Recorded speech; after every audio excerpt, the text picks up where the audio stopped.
Well, looks like Fani Willis has taken another L, as if we didn't see this coming. Lawyer who fought to oust DA from Trump case reacts to Willis removal. Apparently Fani Willis has been removed completely from the case, of which we all know was a biased case at best. But let's be nosy for a minute, shall we? We're gonna get nosy.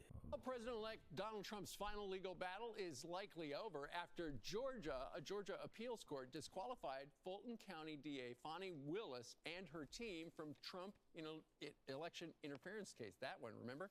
The court writing, an appearance of impropriety generally is not enough to support disqualification. This is the rare case in which disqualification is mandated and no other remedy will suffice to restore public confidence in the integrity of these proceedings. Attorney Ashley Merchant led the effort to oust Willis from the case, and she joins us right now. Ashley. Good morning. Okay, so if you would, just let's start at the beginning. Explain how you had knowledge that nobody else had that was having a relationship with the DA, Fani Willis, who hired him. I know. It's a unique set of circumstances. It's really relationships. So I knew Nathan Wade personally. I knew Fani Willis personally, and they're former friends and law partners. That's a nice way of saying I knew he was clapping them cheeks. Sorry, I just had to sneak that one in. And so they, in the legal community, we were talking about this, and they divulged all of this information to me, and I just sort of started tracking it down and closing different loops and investigating, and it blossomed into something that I knew I had to do something about and became actionable. You're right, and we saw it was so obvious there was, and the irony is the case of the conflict of interest was so much stronger, actually, than the case against Donald Trump. I know. It really was. I mean, it was something that you couldn't turn your eye away from, and I think that's what the Court of Appeals said. This is just, it's one of those things that you know it when you see it. It's the appearance of impropriety. It is so great that it had to be enough to kick them off the case. And I think it's clear, how Fani Willis has dug in from the beginning. She started this and, she could have done the right thing early on whenever we brought this to everyone's attention and said, hey, let's have a neutral prosecutor handle this case. Let's have someone else look at it. But I think she was terrified because her case is so weak. She didn't want to have look at it. And in fact, she has been saying, up until the bitter end, she would go ahead and wait until the end of the Trump term to bring this case if necessary. Donald Trump had a statement to Fox News Digital. He said, there is no way such corrupt people can lead a case and then it gets taken over by somebody else. The case is entirely dead.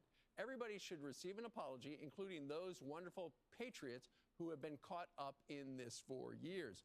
So that's what he says. The Wall Street Journal today, Ashley, says a smart move for Georgia would be to end this, drop the case that never should have been brought. But technically, they could keep it alive. It's really up to the state. Right. It's up to a group called Prosecuting Attorneys Council, PAC. It's an independent prosecuting agency. They can decide what to do. But Burt Jones was early, who's our lieutenant governor in Georgia. He was taken off the case early. He was separated out, and Fani Willis was disqualified. Right. And when they looked at that, they said, we're not going to prosecute this. So I've always thought if a neutral prosecutor, someone who didn't have a political interest in this case, looked at it, that they would see things differently and they would decide that the taxpayers, the courts, the people who are charged with the case, they deserve this case to be dismissed. Well, congratulations to you. This was what you were after. You really cracked the case. So Christmas came early for you. It did come early. Christmas came early and winter's here for some of y'all. Well, here goes another story that just, it keeps getting better. Trump claims Biden pardons are void, alleging they were signed via auto pen. Now, this is new to me. I never knew that mattered, but it might. I guess it's on the books somewhere that, it got to be ink to pen. I guess, his cognitive ability is what's in question, and we all saw the decline of that.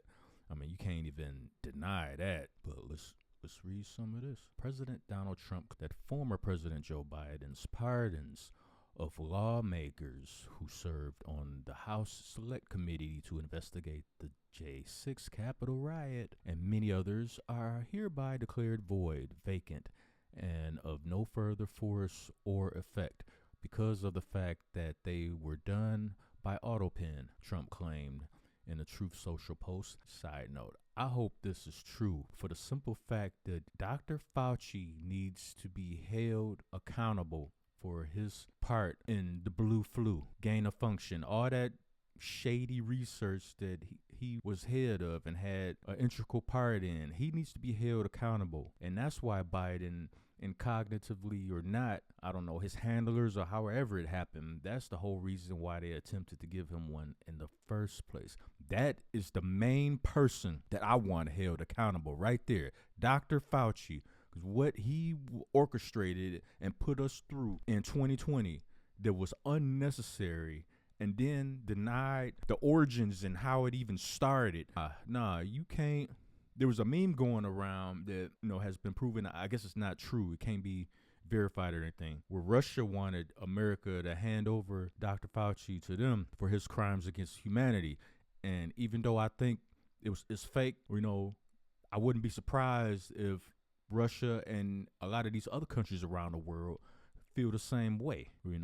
They might not have said it, like stepped up and actually said it out loud in front of cameras, but behind closed doors, I'm pretty sure that might be something that they saying. And I wouldn't blame him one bit. He needs to be held accountable. That pardon BS, that slithery snake needs to be dealt with. In other words, Joe Biden did not sign them, but more importantly, he did not know anything about them.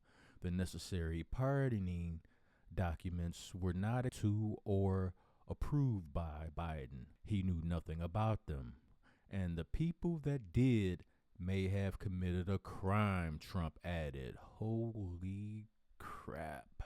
Yeah, that somebody, as long as Dr. Fauci get what he deserves, that's all I care about at this point. I'm staunchly a proponent of that. Fauci can't walk away free. I don't care. He needs to be behind bars. That's where he belongs. Because it's not the first time he orchestrated some shady, questionable tactics during, mysterious outbreaks that are uncontrollable. And, let's use this time and this opportunity to do certain things and impose certain restrictions on people, and unnecessarily, it's just, he's a weasel. I don't like that dude. If there's one dude walking the face of this planet right now that I do not like and I detest to the fullest, it's Anthony Fauci. Very triggered right now. See, I had to speak on and show the good part first, because I knew I was going to get triggered on this part. The president continued in his post. Therefore, those on the Unselect Committee who destroyed and deleted all evidence obtained during their 2-year witch hunt of me and many other innocent people should fully understand that they are subject to investigation at the highest level. The fact is, they were probably responsible for the documents